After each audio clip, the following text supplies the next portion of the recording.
আসসালামু আলাইকুম। সবাই কেমন আছেন? আমি আলহামদুলিল্লাহ অনেক ভালো আছি। এখন প্রতিদিনই বৃষ্টি হয়।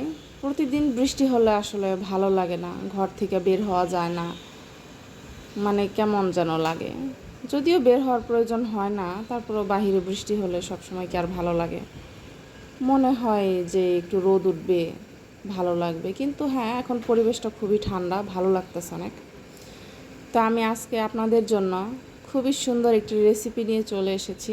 আপনারা চাইলে আমার মতো করে এরকম সুন্দর একটি রেসিপি বাসায় আপনিও বানাতে পারেন।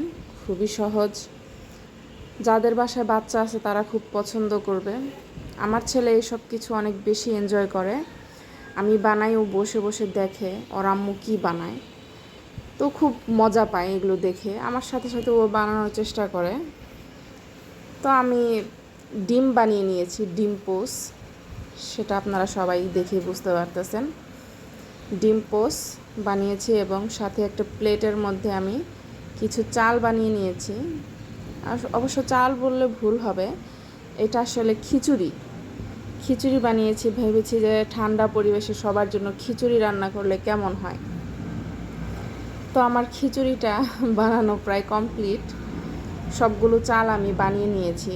আর যে প্লেটটা দেখতেছেন, এই প্লেটটা আমার ছেলের খেলনার প্লেট। তো ওই প্লেটেই আমি খিচুড়িগুলোকে বানিয়ে নিয়েছি এবং প্লেটের উপরে ডিম পোস্টটা দিয়ে নিয়েছি। এখন বলেন তো খিচুড়ির সাথে আর কি হলে খিচুড়িটা একদম পারফেক্ট হয়? চলেন তাহলে একটা লেগ পিস দিয়ে দিই। চিকেন চিকেন লেগ পিসটা দিয়ে নিয়েছি। এখন তো পারফেক্ট হয়ে গিয়েছে খিচুড়িটা, খাওয়ার জন্য রেডি। যার যার পছন্দ খিচুড়ি সবাই কিন্তু খেয়ে নিতে পারেন।